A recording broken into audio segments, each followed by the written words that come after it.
the Luminous Possibilities Podcast. We offer a diversity of perspectives from many fields of medicine, esoteric and ancient wisdom, and subtle energy, arts, and sciences. Find deeply fulfilling pathways for co-creating yourself, life, and human communities around you. Find inspiring attunements to your own optimal living roadmap, true authentic self, and the most radiant frequency for living life to the fullest. Hello and welcome to another episode of the Luminous Possibilities Podcast. I'm Keenan White, your host, co-host, and this is Dr. Amanda Hessel. She is a network chiropractor and self-love coach. Hi. How are you doing today, Amanda? Hey, I'm great. Thanks for having me. You're welcome. So today I just want to introduce everybody to you and your beautiful self and all the amazing magical things you do each day of the week, I think. All days, each day. Every day. Every day. And I've been coming to your office receiving network chiropractic work for maybe 2 or 3 months now. Mm-hmm. And it's been a journey. It's been really fun. I'm curious to learn a little bit more of like how you got into this work, and you're pretty firm and sort of solid in your career, it seems. And so how long have you been doing this for, and what got you into it? Was there sort of like a turning point in your life where you were like, network chiropractic, this is it for me? Or what happened before that? Nice. So I've been doing this for about 10 years. And so I started my kind of professional career as an occupational therapist and really felt unsatisfied by the work that I was doing. Not that it wasn't helping people, but it wasn't like my calling. It wasn't what I was here to do. So pretty quickly, I decided to go back to school after I graduated. And I just kind of had this inkling, like I had a chiropractor when I was growing up, and she was kind of like this crazy witch doctor. And I was like, I don't know what she did, but she was really cool. So I was like, I think I want to do that. And so I got really into vitalism, which is the core foundation of chiropractic, like the body's innate ability to heal itself. And that we call innate and universal intelligence in chiropractic. And really like the core basis of chiropractic is the reconnection of man to spirit. That was the basic tenets of chiropractic. And over time, it's morphed and tried to fit more into the medical model. And so people have come to know it as like, oh, I go to the chiropractor because something hurts or because I have back pain, which really was never actually the core chiropractic philosophy. Interesting. It was all about removing any interference in the system, in the neural system, from that larger connection that we are. This sort of like unity, consciousness, oneness, this idea that we are love. And we're all connected, and there's not really any separation, from me, or really my mind, body, spirit, emotions. Yeah. And really like exactly. And connected to the larger, and through reestablishing that connection to the larger, then those aspects, the physicality, the emotional body, the mental bodies, can have more resource or more energy. Yes. And it's funny because it seems like in society, we sort of operate in this way of like, if it's broken, I'm going to go fix it. And there's not as much preventative care, and people are really awakening, I think, to more of this, like maybe it's about maybe tweaking this like optimal way of living. And if I'm experiencing pain, then it's a way of tweaking that as well. It's not like allowing the pain to just be there, ignore it, push it away, or hope it goes away, and then eventually those kinds of conditions end up being disease or disease in the body.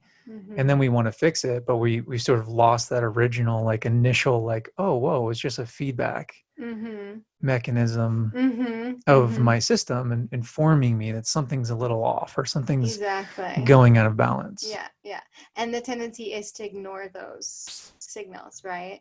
Hmm. And one of the beautiful things about network, which I can explain a little bit more in a few moments, but it really supports kind of waking up the subtle body, waking up the more energetic or the less physical body. You know, we tend to identify with this form, right?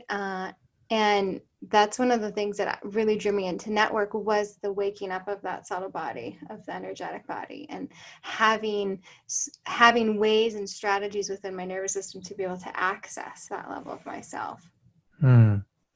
Yeah. And so, yeah, it's really a beautiful thing waking up this subtle body.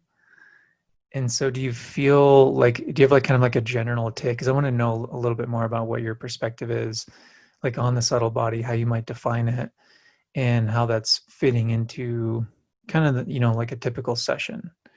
But what do you see in terms of a lot of people coming into your office and in terms of how they relate to the subtle body? Do they have an awareness of it? Well, yeah, a lot of people that I tend to attract into my office already typically have some type of opening or awareness into, oh, I'm more than just this physical form. But not everybody. You know, there's a range that just tends to be who I attract are people that have been on a particular path that's opened them up um, beyond just body mind. Hmm. So, so So yeah. how does subtle body fit into the body mind? Because this is a term you use all the time, the mind body. Mm-hmm, And so mm-hmm. how do you distinguish the subtle body between the mind body? Well, I And guess, I and here guess we are breaking things down, right? They're all the same, but they're all one. Yeah, so the subtle body is just that more etheric body. I view it as, there are a lot of layers to our system. Um, I kind of bring it back to maybe more of the network model because in the network, we don't really talk necessarily about subtle body, but we do have bodies that are subtler than the physical body. So there's first our dense physical body, and then around that, if we're talking about more energetically, then we've got our emotional body, like about, no, it's a little bit different for everybody, but a few inches away from the skin. And then beyond that, we've got our lower mental body. So our lower mental body is that body that is the intelligence and the energy in that body, like organizes facts and details and structures things in boxes and that type of stuff. that's what Um, most might think about as the mind or most the might mental. exactly the kind of the lower mental is where a lot of, I believe, the world kind of hangs out. It's sort of like, oh, that's kind of the plateau of what I know myself to be. And then beyond that there's the upper mind. And so the upper mind is um, that larger organizer that can see the bigger picture or can put things together. It isn't so like black and white. It's not Hmm. quite as linear as the lower mind is. Sort of operating from more of a holistic, synthesized lens. Mm-hmm. Yeah, it's kind of like more of an eagle view rather than Mm. like just looking at the piece of paper, right? Mm. That's in front of you. And so that field extends out from our physical body a few feet. And then beyond that, we've got what I would call our soul body. And our soul body, a lot of people might relate to like the bliss body or Hmm. the love body, or the way I see it is that the intelligence and the energy in that body is that which guides us beyond what our mind knows. It's like what a Hmm. lot of spiritual seekers hunger for. They want to get to like, oh, I really want to be divinely guided, right? But they get so locked in those other levels of Mm. themselves that sometimes it's hard to find connection to that.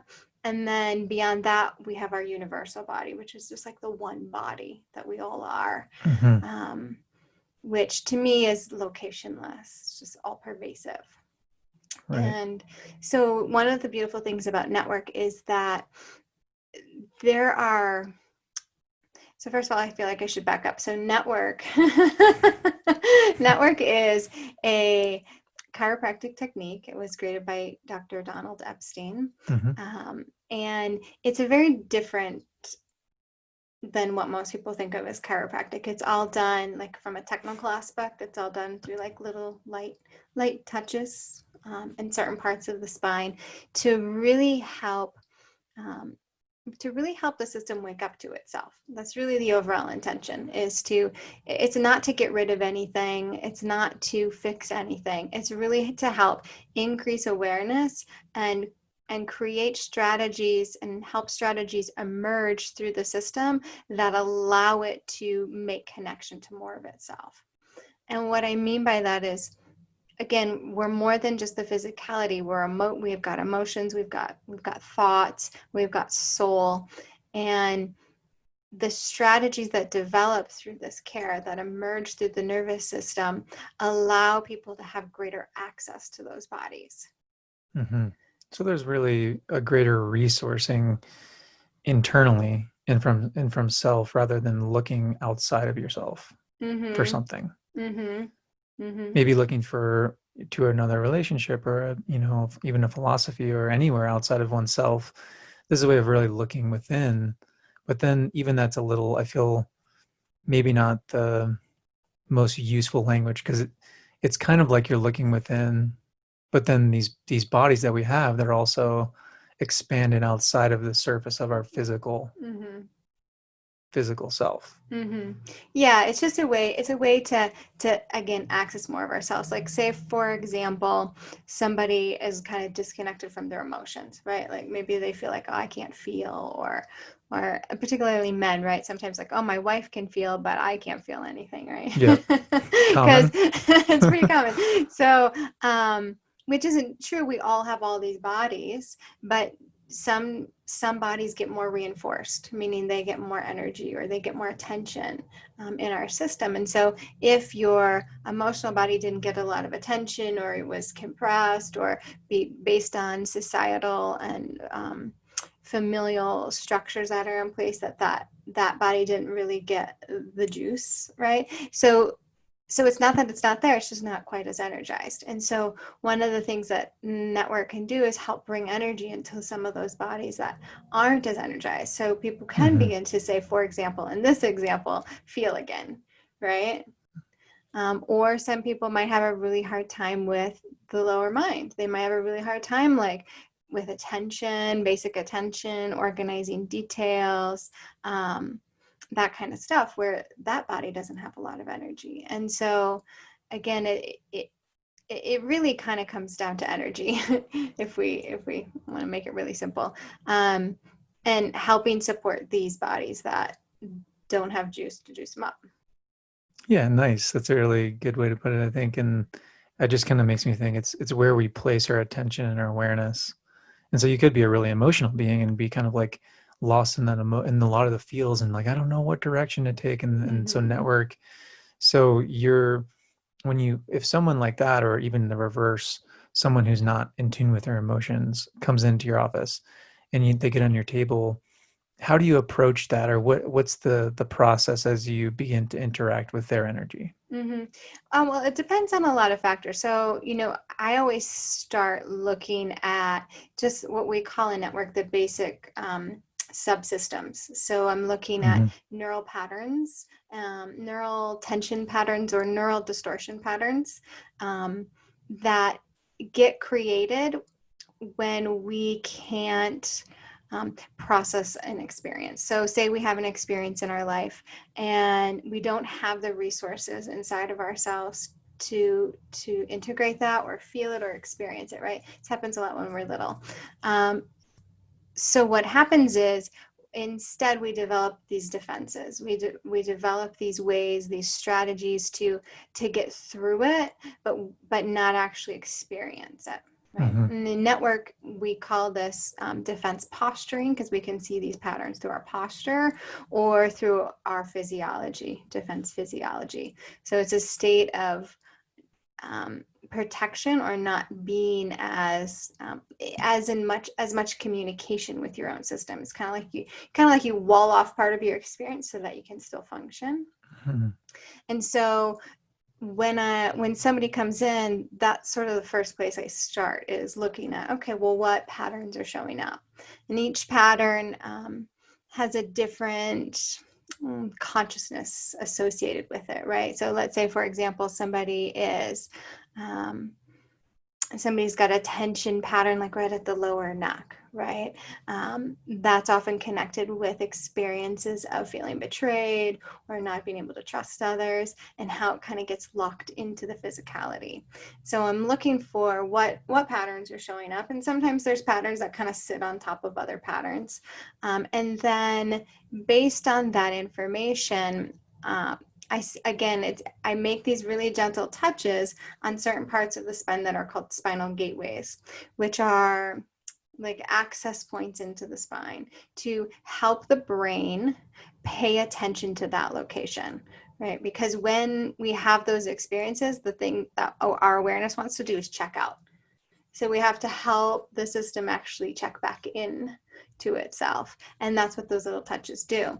And then over time, as people progress through care, the the actual application looks a little bit different. Like people start to stretch certain parts of their body, and what that does is activates the emotional body. So kind of coming back to our example, of how do you get somebody to find that body, or how does the strategy emerge for that? So there are different ways that the body starts to move, and kind of talk to itself, that helps access those different bodies. Yeah, beautiful. Yeah, because when I'm on the table, I'm sort of, realizing, well, so far, and like we'll see how it goes, because it's new for me. But the more I place attention in these different areas, and then the cues that you give me through your awareness, and having seen these different systems and noticing the patterns that might be like present in my body. So there might be a cue that you just know to go with, and then I'm starting to just realize for me, the more that I'm placing attention within just in different areas of my spine, and even kind of just bouncing back a little forth, like holding a little bit of the attention in my upper neck, and at the same time in my sacrum, and sort of just activating more of what's there, the more that some of the pain that I've experienced dissipates. And sometimes it actually gets bigger, or it'll start to become more noticeable, and then it starts to dissipate. So do you feel like that's generally a good like breadcrumb trail to follow? Yeah, I mean, there's lots of things that can happen, so sometimes I make those gentle touches and people feel just like more relaxed or more in their body. That's usually how people start, like, the breath becomes easier, right? So we start to turn up the dial on the parasympathetic nervous system, that part that it's able to rest, digest, heal, a little bit less attention on the sympathetic part of the nervous system. So that's kind of where people start. Although I will say, I mean, there's a range. So sometimes people will be really aware of the consciousness piece that is there too. Like I might make a contact, make a gentle touch in the lower neck, and all of a sudden this rage comes up, or they feel angry and they don't even know why they feel angry, type of thing, right? So they're starting to access the energy that's been bound up there in that part of the body, as their system starts to become more aware of that part.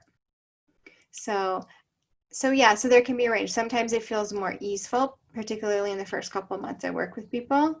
And then over time, there can be a whole range. When we start to activate a little bit more of the emotional body, it can be a different experience. Or sometimes when we're working more in the mental bodies, people might actually see, I've been keeping myself in this particular container, and I didn't even really see that I was holding myself in this box. But then that awareness opens up of like, oh yeah, I see that box I'm holding myself in.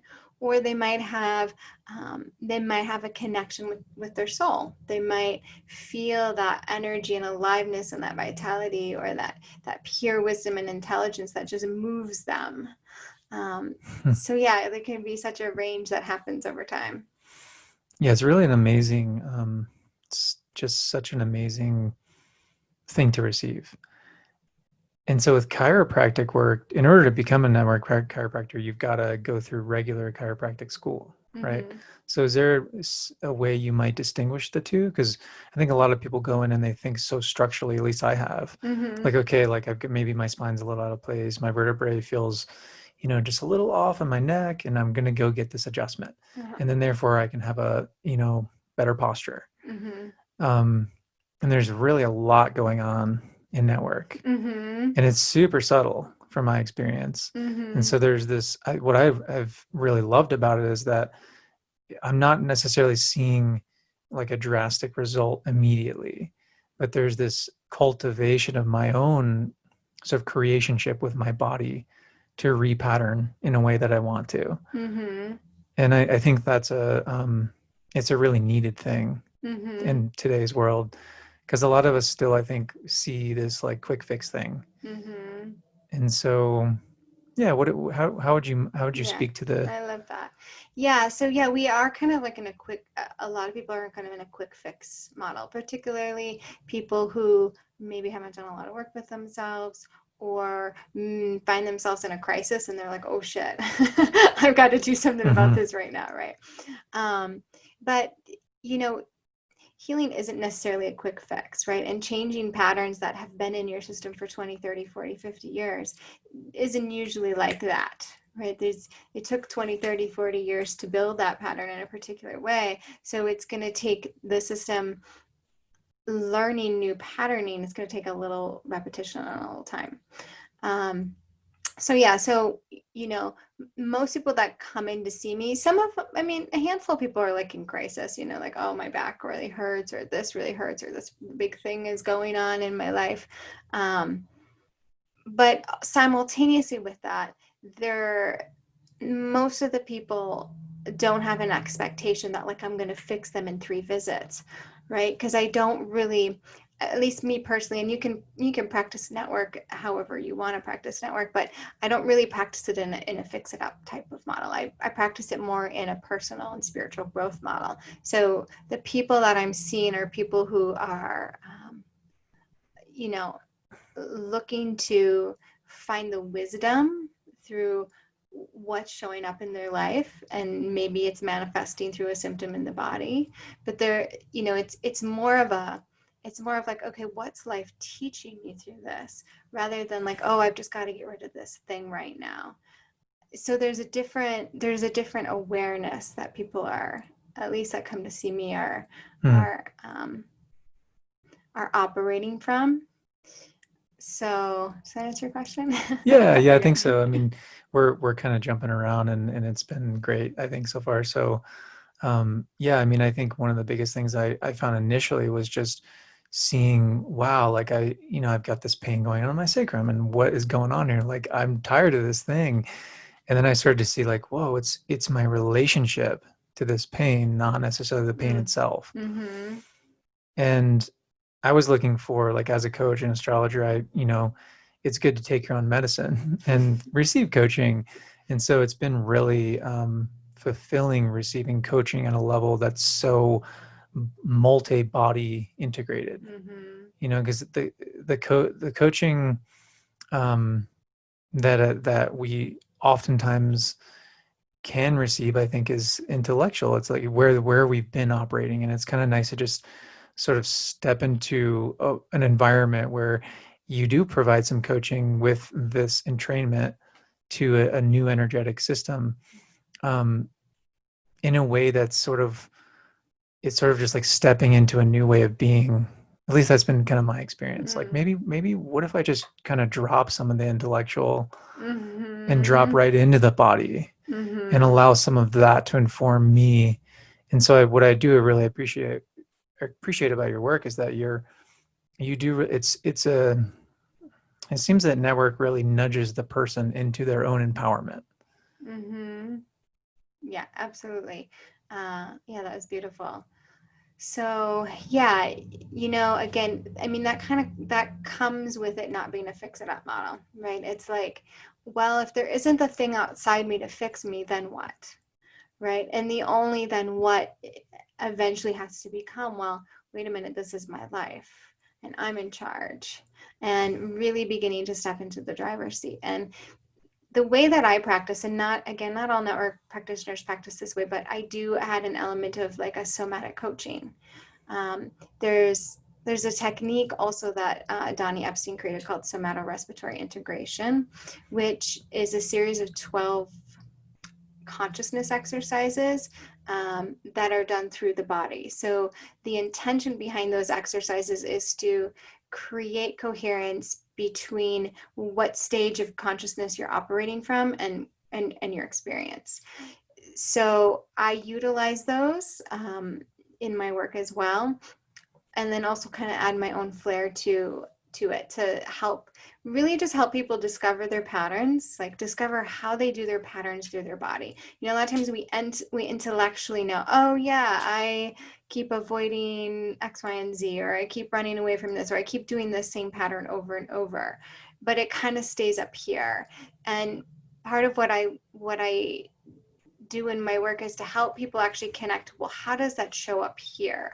So we can kind of let the mind rest for a little while and actually tune into, well, what can I tune into here? In the body. In the body. Here. Yeah, in the body. Sorry, yes, in the body. And the body speaks a different language. It speaks through sensation, it speaks through movement, it speaks through energy and breath. It doesn't speak through words, right? And so it is like learning a new language. And in the beginning, it is really a discovery process of like, oh, how do I become more aware of myself so I can really like get that, oh yeah, I'm the one doing this pattern.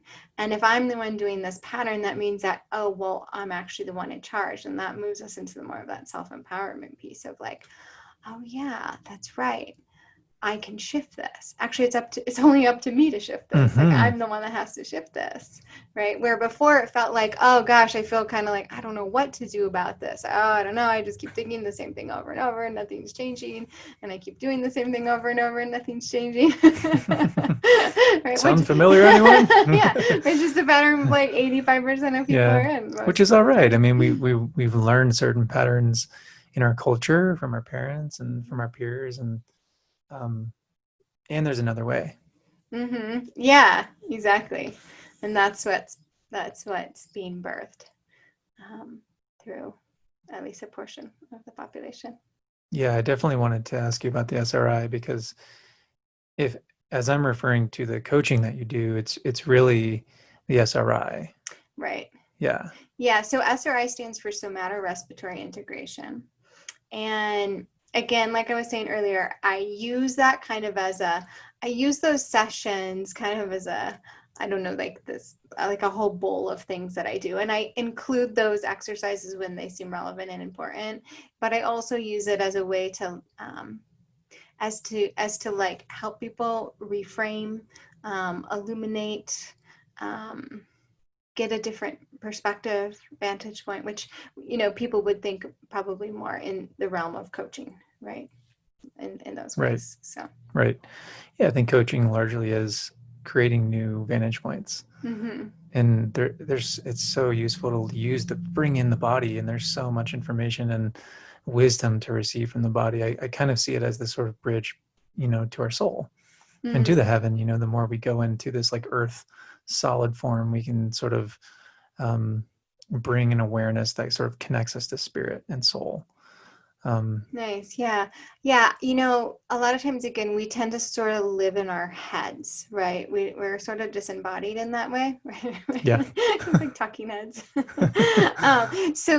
So yeah, that's one of the things I do love is like this capacity to be present. I think that's really the juice of what connecting through the body does, is it helps you be present. And to me, it's not the ultimate goal isn't to be in this body, because ultimately we're everywhere, right? We're pure awareness. We're all pervasive. So we're not actually just located here. We have a reference point here. But what I have found is that coming into and connecting with the physicality allows a certain restedness of our awareness that enables us to actually expand our awareness beyond just this perspective location point. Yeah, that's really, really beautifully said. Yeah, it's amazing because it's not necessarily about just being in the body, but just, yeah, like recognizing more of our multidimensionality. Uh-huh. Yeah. Got a dog in the room here. Yeah, and just realizing we're more than our body, we're more than our thoughts. Um, yeah, I think people might be interested in maybe how you define healing, because Donald Epstein, he created the 12 stages of healing, which is sort of like the foundation of network chiropractic. Is that correct? Well, the 12 stages of healing is actually separate from network chiropractic. So network is actually called network spinal or network spinal analysis. That's the actual official term of it. So he created two disciplines, network spinal analysis or network spinal, and then somatorespiratory integration. And so they're it's kind of separate techniques, separate entities, just created by the same person. And network spinal analysis is the chiropractic piece. Somatorespiratory integration is not chiropractic. Right. Awesome.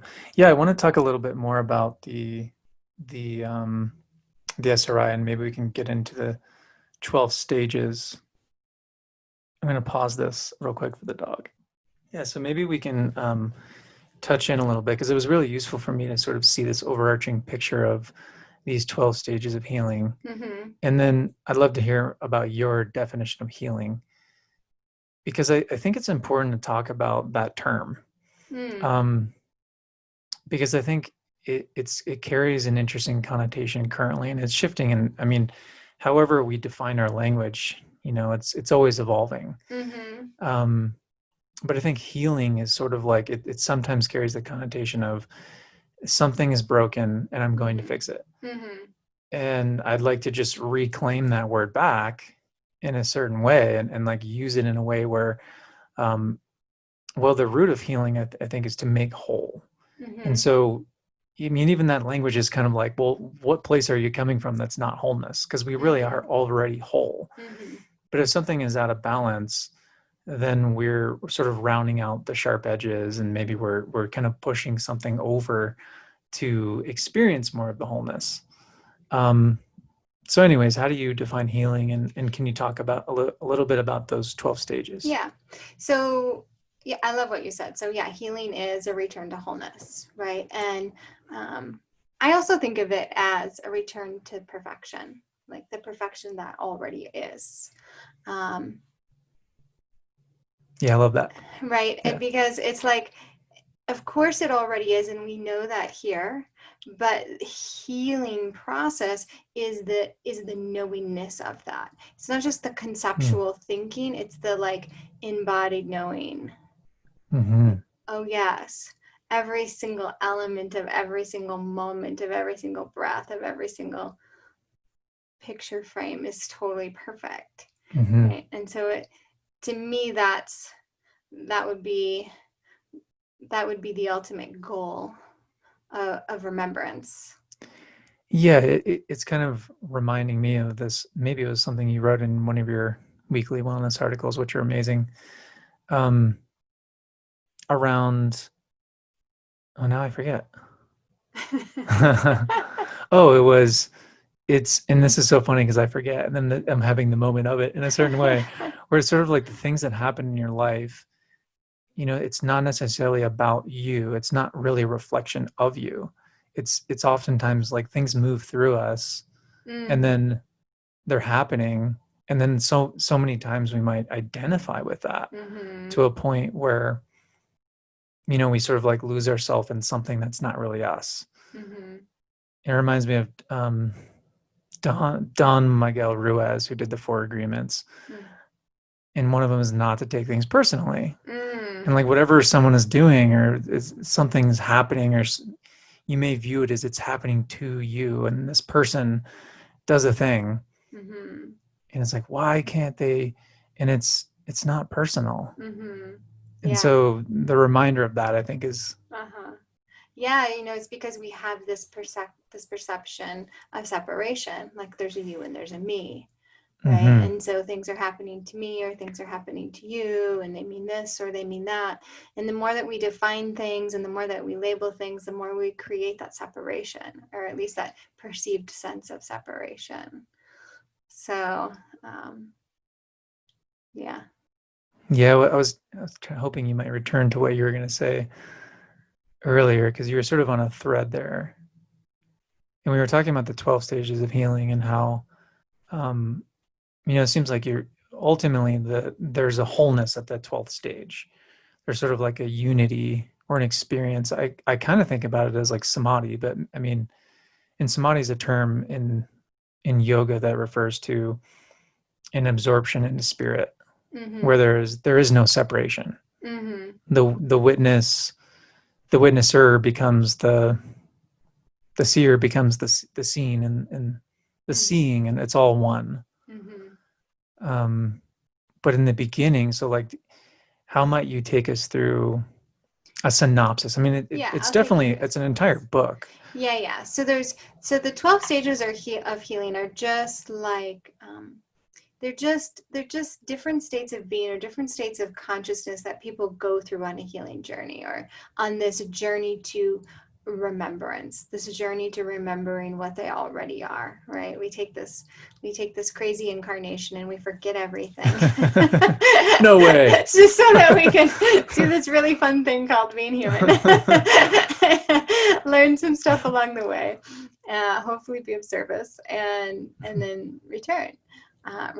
And so the 12 stages, the first stage is called suffering. And so it's beginning to learn like when you're connected and when you're disconnected. It's like beginning to explore that range through this body, right? And a lot of times I have people start by just putting their hands on different parts of their body and dropping awareness into the body and noticing, okay, well, what's noticing the breath, noticing the movement, noticing sensation, energy, starting to get the dialogue of the body. And so that first stage is again, it's like discovering like, oh, I might think I'm totally here in my head, but actually I'm totally disconnected. I'm not present at all. I'm not even anywhere near my body, right? I have no idea what's going on, right? And so that can be, I think, probably one of the most powerful stages for people. And sometimes I'll spend the first 6 months I work with people just helping them with that stage. And then from that stage, and I also say like that's also the stage of like feeling powerless, feeling helpless, feeling like there's just nothing you can do about anything, and it's always going to be that way, right? That's suffering. Total disempowerment, right? You're not even really having a sense of self yet. Stage 2 it's called polarities, and that's about when we kind of get a little bit more energy in our system. So we're not completely suffering. We're not just like totally hopeless or helpless, but we start to think like, oh, this thing over here will be the answer. I'm going to go to see this healer, or I'm going to take this supplement, or I'm going to do this treatment, or I'm going to do this thing, right? And this is going to be the thing that's going to fix me, right? And we see this, I mean, our medical system is rampant with this, right? This is this is the primary thing. And so we do this, and then at first it's like, oh, it's amazing, it's so amazing. And then 2 weeks later, a month later, 3 months later, it's like, oh, that thing didn't really help me, right? Because we're externalizing our power still. We're saying that thing out there is the thing that's going to fix me. And then the next stage of consciousness that we move to, if we move to it, some people go back into suffering and they'll just go helpless again. But if people actually bring a little more energy into their system, then they'll start to really feel the level of stuck that they are, right? This is when people feel really stuck, like, oh, I'm just so blocked. I'm so stuck. I can't move forward, right? I just keep doing this thing. And you start to realize that you're the one kind of doing this thing over and over, rather than it being something out there or something separate from you. It's like, wait, so that awareness of self actually starts to open up a little bit. And it's like, oh, wait a minute. Oh, wait, man, I'm really stuck. I keep seeing this in the same way. It's like trying to, like, what did Einstein say? Like solving a problem from the same level of consciousness. That's kind of like stage 3. It's like we just keep cycling. And It's insanity to try to do that. That's right. Exactly. Seems like an inflection of empowerment, because you're sort of like, oh wait, I am the creator here. So you're sort of claiming that part. It's starting to come in. And so that stage 4 is that reclaiming of power. It's that reclaiming of, like, okay, I keep doing that and I can't do that anymore, like, enough. And that's really the first stage of self showing up, like a personal self, like there's a me here. And we talk a lot in spiritual circles about, like, getting rid of the ego, or but we also actually have to develop one first to get rid of it. A lot of times people will kind of try to jump from feeling victimized or feeling disempowered into, like, oh, now I'm spiritual and I'm God. And they kind of do this jump back and forth. But one of the reasons that jumping isn't sustainable is because they haven't actually transformed through. And so this piece of empowerment, of self-empowerment, and reclaiming our power and saying, okay, like, enough of this. Like, I deserve more than this. That's stage 4. It's like, I deserve more than this. Like, I'm not going to keep giving my power away out there. I'm not going to keep doing it. Like, I got to stop that pattern. And so there's a self-responsibility, a self-accountability, not a responsibility to fix everything and to others, but responsibility to self, for self-standards, for what it is that you desire. Sort of like holding a boundary for yourself. Exactly. Yeah. Holding a boundary for yourself. This also corresponds to our lower mental body, our lower mental intelligence. So we can bridge between network and SRI, these stages and the strategies that develop as people go through care too. So people then move from stage 4 into stage 5, where it's like, oh yeah, okay, I'm starting to see beyond the veil. I'm starting to see beyond the illusion of who and what I think I am, of these stories I've been living by these perspectives I've been living by. A lot of times in stage 5, people will actually kind of revisit a wound or revisit a patterning that they were in, but they have such a different perspective of it now, and they can begin to see it in a different light without all the charge and without all the triggering, which then moves people into stage 6 and 7, which are really like upper level transform stages of getting ready to really resolve a pattern once and for all. So stage 6 is called preparation for resolution, and stage 7 is resolution. So it's a complete clear out of a pattern in your system. And the ultimate stage 7 would be a complete relinquishment of the personal sense of a separate self. But what I've noticed over time with people, working with people, is that we tend to not just do it all at once. We tend to move through different layers and patterns. So over time. It's not really a linear thing. Because when we started, we sort of jumped in. Yeah. We did like stage 4. Yeah. It doesn't have to be linear. Yeah. So it's exactly, not everybody's like has to start out at stage 1, or we just start wherever you're at. And there's not really necessarily a goal to get to 12, right? It's not a goal, right? I mean, eventually we all have the potential to touch every stage of consciousness. Not everybody will in this lifetime, but they will over time. Because it can be lifetimes of work to work through these patterns. It could be lifetimes of work. Yeah. So stage 7 kind of marks the end of transformation, and then stages 8 through 12 we call more awakening stages. So stage 8 is after you discharge a pattern, after you resolve or you relinquish the pattern, there's just a sense of emptiness. There's a sense of like being connected within the emptiness.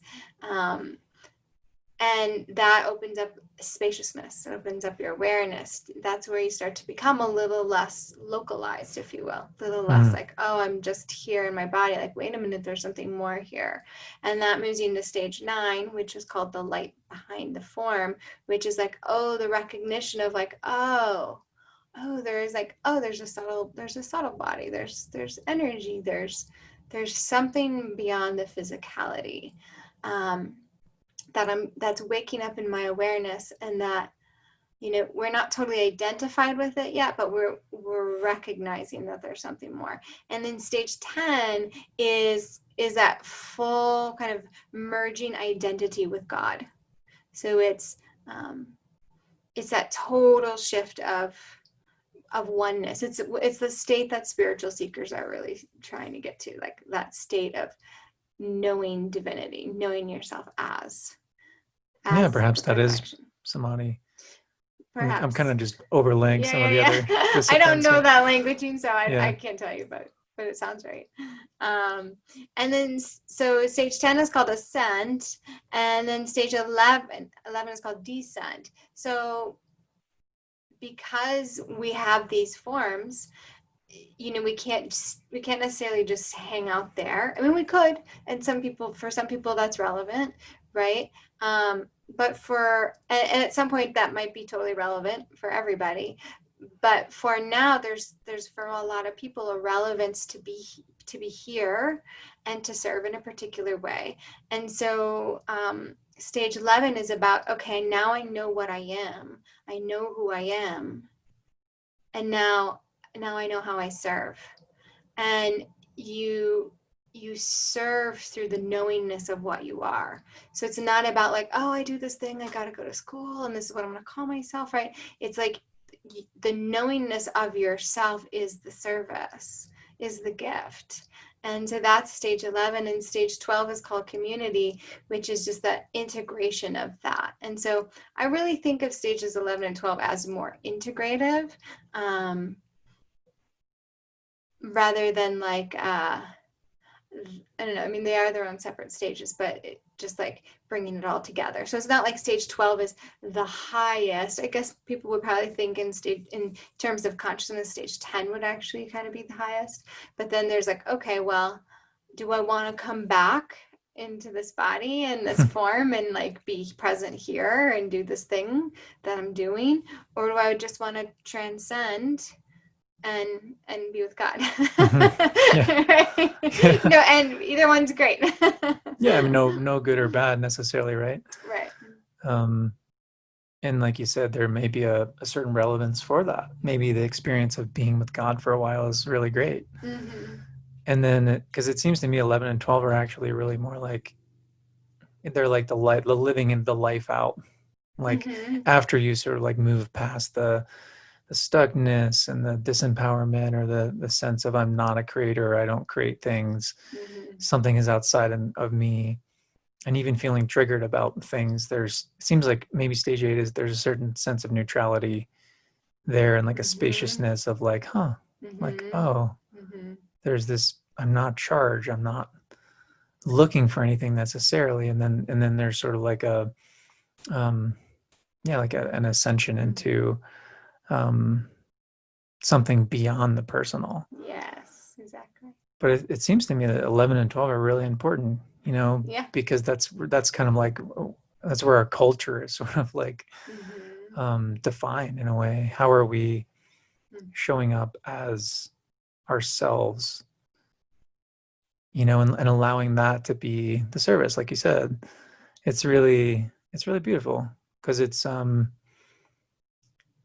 think there's a certain thing that I've ran in my system around, if I do this training and I get this credential, and then that's the service, and there's an identity with the training, but ultimately it is our authenticity. It is we are the gift in a certain way, like showing up with maybe that presence or whatever it is to a person, and it's sort of invoking more of that in a person that I think is really rewarding and fulfilling, because I think people really they want to experience more of themselves, their authentic selves. Because I know that times in my life that I've felt the most disempowered are when I'm running these programs, they're not even mine. I'm not, wait a minute, this isn't even my belief, or it's not even my thing. When I return back to this honesty, and then the neutrality, and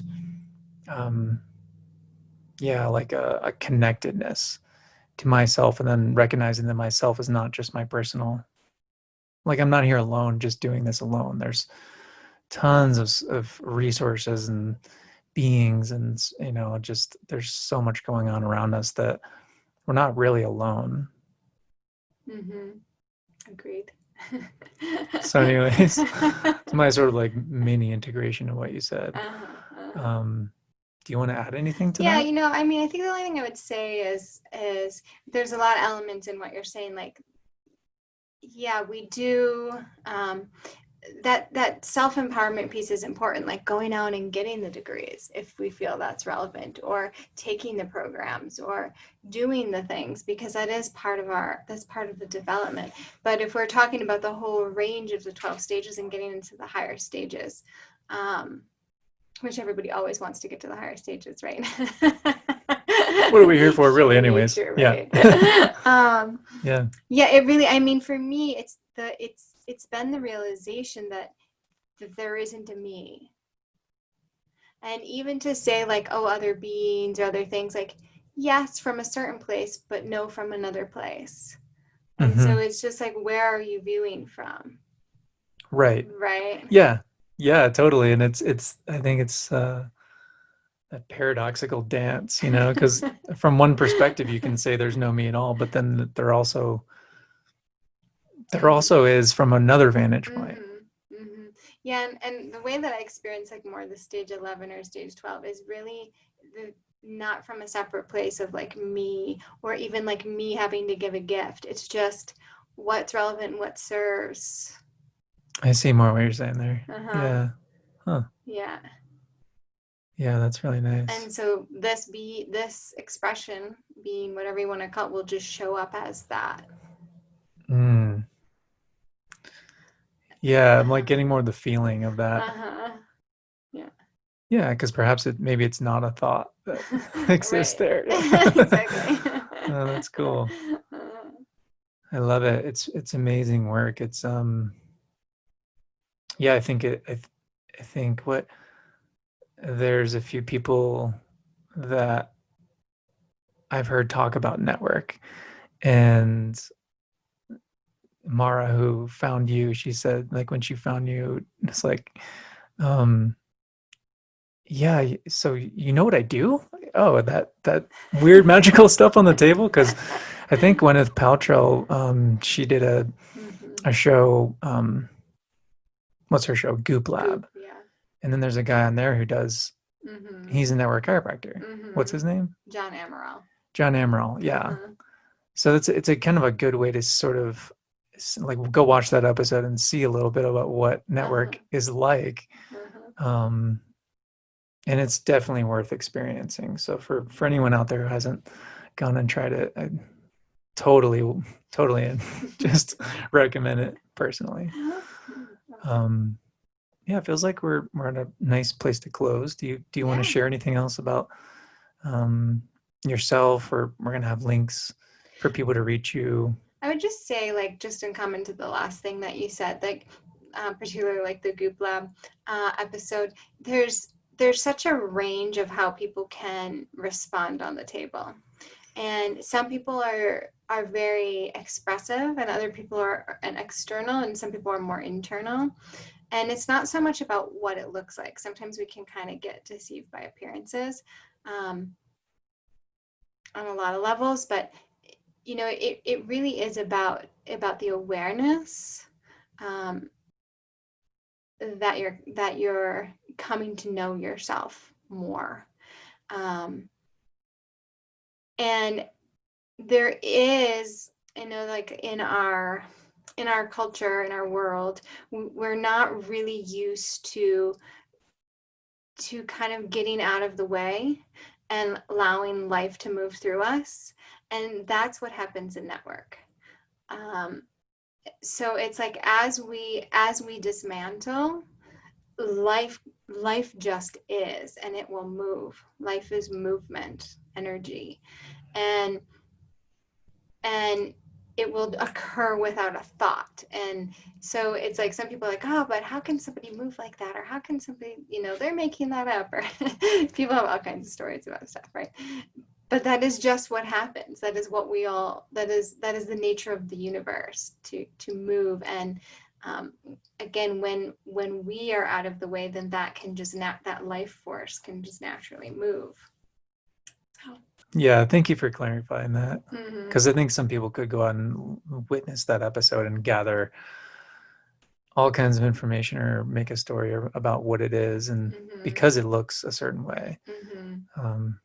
And so the experience is really, more telling. Mm-hmm. Yeah. Yeah, totally. Awesome. Well, thank you, Amanda. It's Yeah. been such a pleasure. I Mm-hmm. look forward to more conversations in the future. They're always very rich. I look forward to it too. Awesome. Thank you. You're welcome. See ya. Okay, see ya.